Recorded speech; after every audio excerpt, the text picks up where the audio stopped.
A crispy night sets in around Skyrim. The frost is setting in the province. Many inhabitants go into their homes, to their hearths. Yet the bandits of Skyrim have a different agenda. These rugged peoples of varying races and backgrounds rob carriages, steal from homesteads, as well as slit many people's throats. By the time dawn comes, they crawl back in their caves, ruins, fortresses, and mines. Although not opposed to attacking in broad daylight, why are these bandits creating so much havoc? Or more importantly, looking on the frequency and numbers of the bandits, why haven't they simply overrun the province? Seeming as if there are almost just as many bandits as regular inhabitants, why not band together and rout out the others, even for a short time? The reasons for this vary.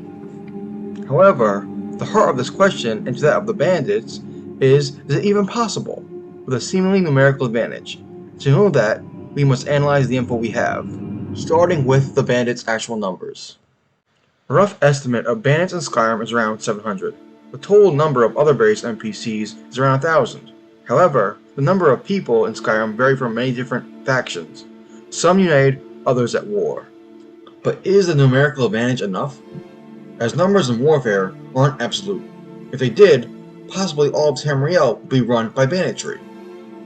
To analyze this further, we need to look at banditry as a whole. Skyrim is heavily based upon Norse or Viking society. In Norse society, someone became an outlaw by bringing immense shame in one way or another. These people lived in the forest and did whatever was necessary to survive. Feudal society, on the other hand, was a little different. There was no highwaymen, as that was actually coined in England during colonial times. In fact, most of the criminals or perceived bandits are under orders of some other monarch that are allowing them to pillage an enemy for any reason they require. Most of the time for financial reasons. In gameplay, bandits act as loot sponges to enhance how many hours played in Skyrim. How bandits can be better utilized in game is a topic for another day. In lore, however, it is very possible the bandits may side with the Stormcloaks, mostly because either they rather not have Imperial garrisons pursuing them, or because Ulfric may let them operate to some degree, whether that be for helping harass Imperial supply lines or smuggling goods.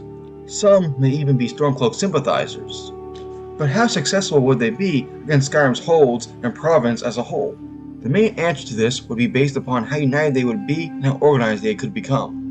After all, to take Skyrim, the bandits would be becoming a political faction. I find it unlikely they would be behind one person.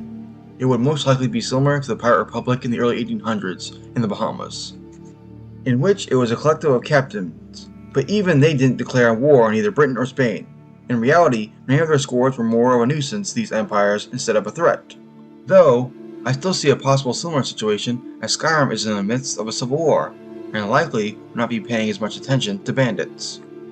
Skyrim does get things right, like how bandits used to take crossing points and ruins, which leads me to believe they wouldn't take any hold. If a coalition erupted, it would be close to how the Forsworn are presented, and would likely cut out a small chunk of Skyrim with large ruins as a centerpiece.